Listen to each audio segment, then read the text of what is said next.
Yeah. And now when you put up your name. Questions? Here's what I've got, and I've already commented on it. So. How's your son doing? We had a good weekend. It's gonna keep on like that. So the two things will be right here. Yes, And I'm gonna delete like our little ones, just to under. it has my name. He goes swimming. Thank you, Kate. Best. He just like stops right. See, for those of you that scoff at my technological ability, I figured that out. That's good. That's good. Kids that have no, There you go. when she was son's age, she had no concept of danger, right? Yeah. Just throw herself into Yeah. the swimming pool and be diving after. Oh God, don't do that. My friend's son is her third son. And they have a daughter in the middle, but her first son is very cautious. And so her first two children did not prepare her for this daredevil child that she has now. So they were over the weekend, they had to go to the ER and they had to stay overnight. Like, is he just dead? I said, here we go. Crack his skull open. Concussion. Oh my And God. he's okay. Yeah, I mean, yeah. outside of the concussion, but she's like, this, my other two did not prepare me for this one. Yeah. He will learn, hopefully he'll learn quickly. On Jackson, we had to take him to the ER. He had split his eyebrow. Yeah, you told me. Yeah, I mean, he didn't need stitches, but it was yeah. because he jumped like he was on the porch table. And the chairs aren't very steady because they're like the kind of pushing back and forth. And so he waited, like stood up on the, and we told him a million times not to do it. But no, he did it anyway and went right on the table. No, he goes, don't do that on the table, Mommy. I said, you don't have to worry about me doing that. You don't do it. Yeah, the sense of risk. It just Yeah. isn't there until they, yeah. Yeah. And I'm like, yeah, we told you that. And they're like, We could also do it. That's just scary. It's all relative. Anyway. It's not a competency base, right? Isn't it curved? I'm not sure what I think. It's all essays. I know that. Oh man, I can hear us? and so do remember, guys, these mics pick up We everything. just picked up your whole conversation about risk. So you know I know. About our kids. about our kids. Yeah. So just FYI. Can you go ahead and clear the path? It was a good lesson. And I robbed the bank. Oh, wait a minute. Pretty cool. You don't need a ESPN open mic. It's like a what, 30 second? No, Wow. Kind of a delay. I'll turn it this way a little bit. I can see it. No, so the camera's not like. Oh, that's right. Oh, you're right.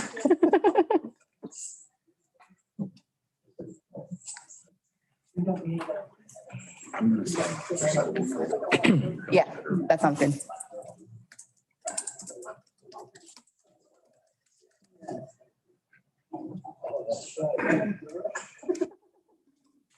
So, It's not a 30-second delay. these, as some connect to check the topic. Was it delaying from YouTube to that? Yeah. Like, I mean, you want to have a conversation. A street closer to. Like, for So example, here. Series of tubes and whatnot. yeah, okay. Right here. You want But I know But we that. sneer with our eyes. Hello, good morning, or good afternoon. Good afternoon. How are y'all? Good, how are you doing? Fantastic. Is this yours? Yeah, you guys can to, just. yeah, you can bring that over. Yeah.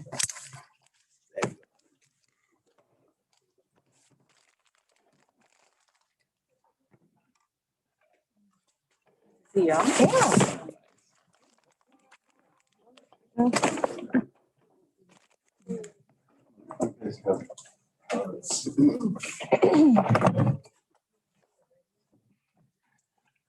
Hi. Sure. Hi. Hey, how are you? Good, how are you doing? Terrific. You guys can sit over here if you want. Hey, how are you?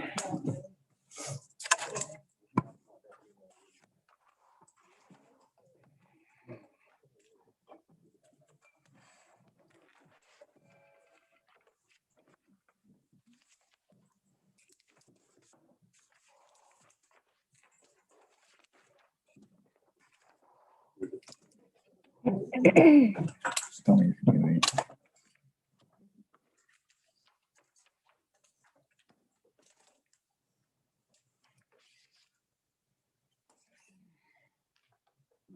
This is for everybody, right? Yes, Yeah, yes, yeah. We've already signed it. Just give us a sec to get our audio. Yeah, no problem.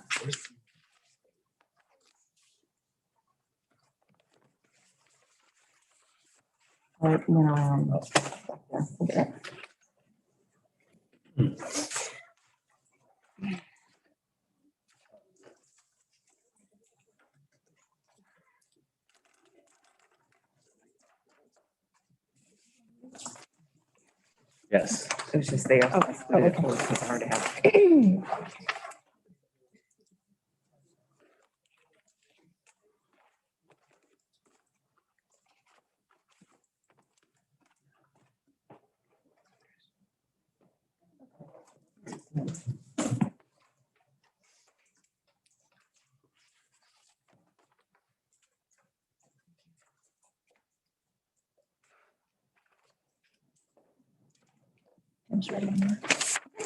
We're ready. Go ahead. All right. Well, All right. welcome, guys. So we are, is your audio good to go? Or we're good? Okay. So this is our first negotiations meeting between the Polk Education Association and the School District of Polk County. And we had sent over an agenda Thursday. And did you have something that you wanted to share with us with the agenda so we could see? And we also put an agenda, the same one that was sent to you guys on Thursday in front of each. And then our team is behind us because it's big now. All right. So this one documents of the proposals we'd already emailed, Okay, thank you. the MOUs after the last ratification. Awesome. Thanks, Laura. All right, so the first thing we wanted to talk about today should be a fairly straightforward thing. We wanted to bring back the language for the terminal pay for our para educator and secretary clerical units. We currently have an active MOU on it, but the para and secretaries didn't ratify their contract, so we need to make sure we get a TA on this so this can go out into the package for ratification. And so this is essentially what you guys had given us last February that is in line with board policy, and that's our current active MOU. So we wanted to figure that'd be an easy place to start. Has it changed at all? No, So you're reproposing in the same language? yes. Mhm. Yep. No changes at No all? changes. No changes. And so we, in anticipation of this being kind of an easy one, our team's already signed 2 clean copies for a TA. If you guys want to look it over real quick, it's the exact same thing that was sent over to us in February. And what was in the ratification package that went out to para educators and secretary clericals.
Okay, that looks good. All right.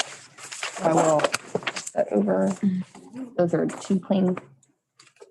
Or wait, do we have, is that para and ESP? Yeah. So we need two.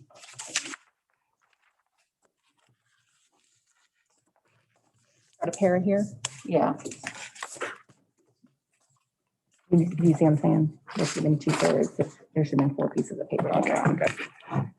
Is that one pair and one ESP that you guys have? I don't have an ESP. You have 2 pairs worth? Only gave us Yes, 2 we only pairs. see pairs. I think we only have the ESP. No ESP? You got it here. Okay.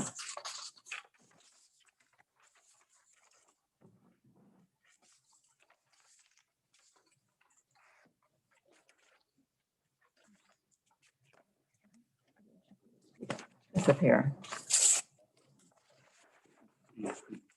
One And that's pair with pair. ESP.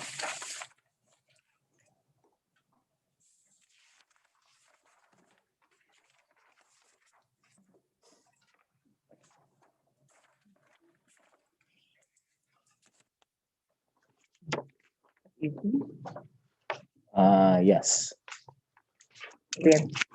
These are extras. Okay. Have 1 pair going around, 2 pairs Two on our pairs. side and 1 ESP. Okay, and then ESP is on we're this getting another E ESP. Okay. Right.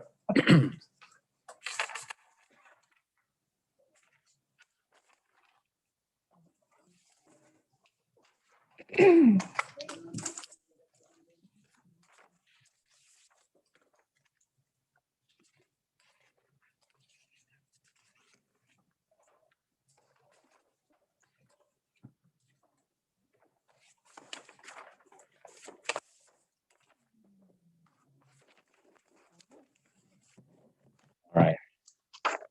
So thanks a lot for accommodating with the mask. You know, Polk is way up there at the bottom of vaccinations. And that the virus is pretty deadly. So if you would not take any risk and just wear a mask, even if you're fully vaccinated, we appreciate that. So we've got, what I'd like to do today is why don't we start with introductions, because we have new members to our team. I'm not sure if you have, looks like you have some new members to your team. Is that all right? Sure. Yes. All right, good. So my name is Wilfredo Tolado. I'm a service unit director with PEA. I've been here for almost 3 years, 2.5 years. I am Stephanie Yocum. I am the president of the Polk Education Association. Kevin Moran, Service Director. And we can start over there. Angela Dawson, Florida Education Association. Elizabeth Rasmussen, Bartow Senior High, IB. And Lane Lake Alfred Polytech. Nicole, Lake Region High School. Mr. Robinson, USC. I'm Gina Kobala. I'm on itinerant sign language interpreter. Laura Algo, Philip O'Brien Elementary. BJ Ross, physical therapist, itinerant, district one. Kim McDermott, network manager, Karen Siegel Academy. Thea Page, Victoria Auditor, District Office. Christina Thormegan, Lancaster Polytech. Bruce Saban, George Jenkins High School. Sandy Doyle, Lake Ship Elementary. Mary Ann Capizello, KMSA. Chris Wilson, Stimbaugh Middle School. Jenny Siren, Chaina Lakes Elementary. Laura McCabe, coordinator for labor relations, county schools. Team members over there. No, they're just audience people. Okay. Tedra Porteous, Associate Superintendent of HR, Polk County Public Schools. Tony Kirk, Senior Director, Human Resource Services, Polk County Public Schools. Heather Jenkins, acting chief financial officer. Rose Perkins, Personnel Investigator, Polk County Public Schools. Barry Marvick, Personnel Investigator, Polk County Public Schools. Heather Marin, personnel investigator, Polk County Public Schools. Pamela Carr, Senior Tech, Polk County Public Schools. Thank you all. Thank you all for coming here today. One of the things that I like to kind of discuss, if it's doable, is really, to me, what's important in this process is that if we can sort of really kind of understand what each other's interest is in these negotiations. And I had I'm sure you have too, had an opportunity to kind of go through the contract and some of the comments in there. And the contract really is built to approach negotiations in terms of interest-based negotiations, right? As opposed to being positional. And so we have a lot of interest in ensuring that we negotiate the very best contract possible for our members, and I'm sure you have the same intent as well. I can tell you that we do have an agreement in that we both parties agree that the para-educators and the ESPs have earned a long overdue wage increases. So that we have an agreement on, because we took a look at your proposal. We saw that there was an increase in there. We don't necessarily agree with it, but it's important that we at least have a conversation about that and the importance of doing that. You know, in negotiations, sometimes it may get frustrating, and that's okay. I think that if anyone on your team or you want to express some frustrations, I'm okay with that. We will listen, actively listen. No one here is going to go on the attack or say something, you know, inappropriate. We try to keep this as respectful as we can. But negotiations, sometimes it just gets frustrating, and it's okay to be frustrated. So long as we're kind of moving the ball forward and we're having those understandings and really communicating with each other, that's really important for us. And I think that should be important for the negotiations here today. So, I mean, I don't know if you want to comment on that. No? Okay. So the para-educators and the ESPs. So we, like I said, we both agree that they have long since have earned a wage increase. You know, the pandemic, the shutting down of the economy, and all the funding that's coming through should really help us kind of move wage increases and for both groups. Now, I have to share with you that we have a concern because there's an issue out there about, and again, this is just to let you know, about four months ago, you know, we had proposed like $10 an hour to increase the minimum to $10 an hour. And your proposal now 4 months later says $11 an hour with a 2% wage increase.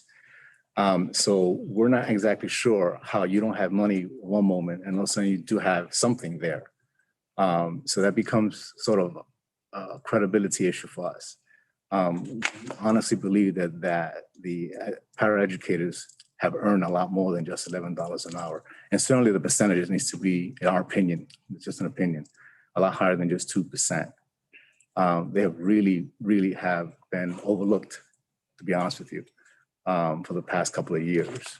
You know, the paraeducators and the ESPs were part of the group that went without wage increases to help save the health insurance plan. You know, the paraeducators and the ESPs, even after we put 3 different ways that we believe the employer could afford our proposal at the last administrative hearing, and it was voted down. So they have been told no for a long time. And we just think that it's important that we do a lot better than $11 an hour and 2%. The local economy seems to be indicating a lot more than $11 an hour. I know your sister counties seem to be paying a lot more than just $11 an hour on average. And so, you know, we just want to flesh out where this $11 an hour and 2% comes from. And how is it that you went from 0, we can't do $10 to now we can do 11 plus 2%. Not plus 2%, in addition 2% for everyone else. Heather, do you want to take that? Yes. When our proposal addresses fiscal year 21-22, and based on a lot of the things that happened during fiscal year 2021, that's how we were able to come up with the proposal.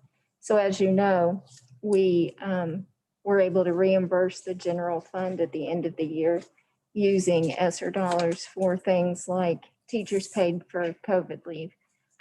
Also, the time period in which we were shut